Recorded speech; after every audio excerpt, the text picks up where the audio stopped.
안녕하세요. 크리스천 영사학교로 연하는 신목사입니다. 오늘은 왜 헌신적인 크리스천들에게 불행한 삶이 떠나지 않는가 라는 제목을 한번 생각해 보도록 하겠습니다. 오늘은 아무도 말하지 않은 무거운 주제를 꺼내고 싶어요. 이 제목처럼 왜 헌신적인 교회 지도자들과 교인들에게 불행한 삶이 덕지덕지 붙어 있는가 하는 것입니다. 성경에는 하나님의 자녀들에게 주어지는 축복의 약속이 도배되어 있다고 해도 과언이 아니죠. 그래서 우리는 즐거운 마음으로 교회 마당을 밟고 있지 않습니까? 그런데 어떻게 된 것인지 행복이 아니라 불행과 고통으로 점철된 삶을 이어가고 있다는 게 기가 막히지 않아요? 그런데 이런 삶은 믿음이 형편없는 교인들에게 있는 게 아니라 경건하고 신실한 교회 지도자들과 순종적이고 헌신적인 교인들에게 일어나고 있다는 것입니다. 그래서 이 문제를 끄집어내면 연단을 통해 믿음을 견고케 하려는 하나님의 뜻이라면서 참고 인내하면 때가 오고 좋은 날이 될 것이라는 위로와 격려를 해주곤 하죠. 그러나 이런 말투가 대책 없는 희망 고문이라는 것을 아는 사람들은 다 알고 있습니다. 최근 영상학교에서는 해외에서 사역을 하시는 사모님께서 오셔서 기도 훈련을 하고 계세요. 그분의 인생은 무겁게 짝이 없었습니다. 다 키운 아들을 골수암으로 먼저 보낸 것은 불행의 시작이었고, 최근에는 남편 목사님이 암 판정을 받아 어렵사리 항암 치료와 방사선 치료를 받아 암은 치료가 되었지만 방사선 후유증으로 평생 암 환자와 다를 바 없는 고통을 운명처럼 받아들여야 했으며, 그 힘들다는 이민 목회 생활 속에서도 꿋꿋하게 잘 자라준 딸이 축복 속에 결혼을 하였지만 발달 장애를 가진 자녀가 태어났으니 눈물이 마를 날 없는 인생 극장이 열린 셈입니다. 이런 삶이 믿음을 연단시키는 하나님의 뜻이라고 말하기에 앞서 억장이 무너지지 않습니까?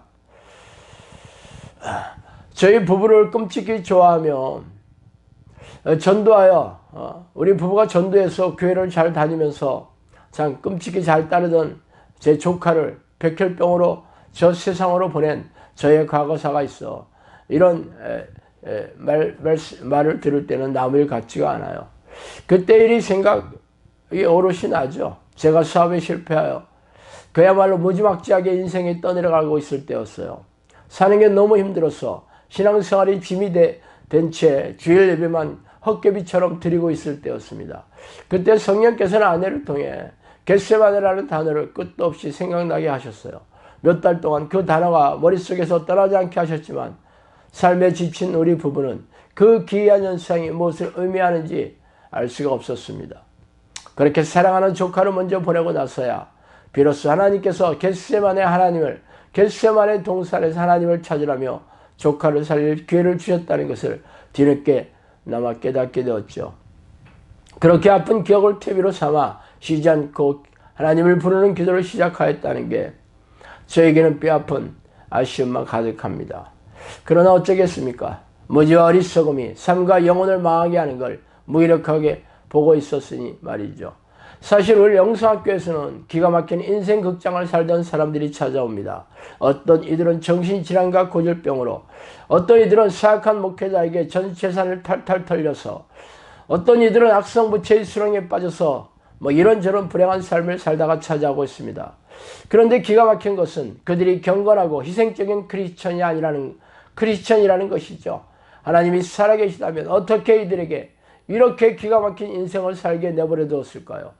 하나님이 살아계신 것은 맞지만 눈물 없이 볼 수 없는 인생 극장을 사는 사람들은 하나님이 개입하시는 삶을 사는 게 아니라는 것이죠. 말하자면 하나님은 자신이 세상에 살고 있는지조차 모르고 있는데 자신들은 하나님이 사랑한다고 착각하며 짝사랑하며 살고 있다고 보면 됩니다. 저의 말이 허구라면 하나님이 사랑하신다는 증거로서 행복하고 평안한 삶으로 증명해 보여야 하는 게 아닙니까? 그런데 이렇게 고통스럽고 불행한 삶이 끊어지지 않는데 어떻게 하나님이 사랑하시는 자녀일 수가 있겠습니까? 기록된 바 이는 없나니 하나도 없으며 깨닫는 자도 없고 하나님을 찾는 자도 없고 다 치우참게 무익하게 되고 선을 행하는 자는 없나니 하나도 없도다. 그들의 목구멍은 열린 무덤이요 그 혀로는 속임을 일삼으며 그 입술에는 독사의 독이 있고 그 입에는 저주와 악독이 가득하고 그 발은 피 흘리는 데 빠른지라 파멸과 고생이 그 길에 있어 평강의 길을 알지 못하였고 그들의 눈에는 하나님을 두려워함이 없는 이람과 같으니라. 로마서 3장 10절에서 18절 말씀입니다. 위에서 바울은 구약의 다윗의 시편을 인용하여서 모든 사람들은 죄인이며 의인이 없다고 선포하고 있습니다. 그러나 우리네 교회에서는 예수 그리스도의 보혈의 공로로 말미암아 저가 용서함을 받았다고 가르치고 있죠. 그렇다면 왜 여전히 건건하고 헌신적인 교인들이 파멸과 고생을 삶에서 벗어나지 못하고 행복과 평안을 누리지 못하고 있는지 누가 말해줄 수 있겠습니까? 그 삶의 모습은 죄를 성수로 하고 각종 희생적인 신앙행위를 하면서 목회자의 권면에 순종하는 경건하고 헌신적인 교인이라고 할지라도 여전히 죄 가운데서 벗어나지 못하고 있다는 것을 드러내고 있을 뿐입니다.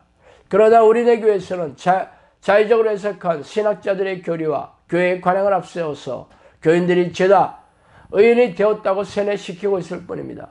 사랑하는 자여, 내 영혼이 잘된 같이 내가 범사에 잘되고 강건하기를 내가 간구하노라. 요한 3서 1장 3절이죠. 하나님의 나라를 먹는 것과 마시는 것이 아니요 오직 성령 안에 있는 의와 평강과 희락이니라. 로마서 14장 17절 말씀입니다. 오직 성령의 열매는 사랑과 희락과 화평과 오래 참음과 자비와 양선과 충성과 온유와 절제니 이와 같은 것을 금지할 법이 없느니라. 갈라디아서 5장 22절 23절 말씀이죠. 여러분에게 영원히 잘되는 축복으로 천국에서 영원히 살고 있는 하나님의 나라가 임하였다면 하는 일마다 잘되고 건강하며 기쁨과 평안이 넘쳐나고 있어야 할 것이 아닙니까? 그러나 이 땅에서 눈물과 고통뿐인 인생을 살아가고 있다면 여전히 여러분은 죄의 종이 되어 살고 있는 셈입니다.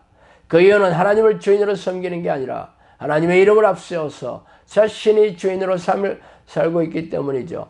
하나님을 주인으로 섬긴다면 하나님의 뜻에 절대 복종하며 살아야 할 것입니다. 하나님이 가장 기뻐하는 뜻은 날마다 주인을 쉬지 않고 찾으며 성령의 내주를 간구하는 것입니다. 그러나 주인을 사랑하지도 않고 주인을 찾고 싶지도 않게 하나님께서 이들을 귀신들이 지배하는 어둠의 세상에 내버려둔 것이죠. 그래서 눈물의 빵을 곱씹으며 고통의 물을 마시며 살고 있는 이유입니다. 참으로 두렵고 떨리는 일이죠. 자, 오늘은 여기까지 하겠습니다. 감사합니다.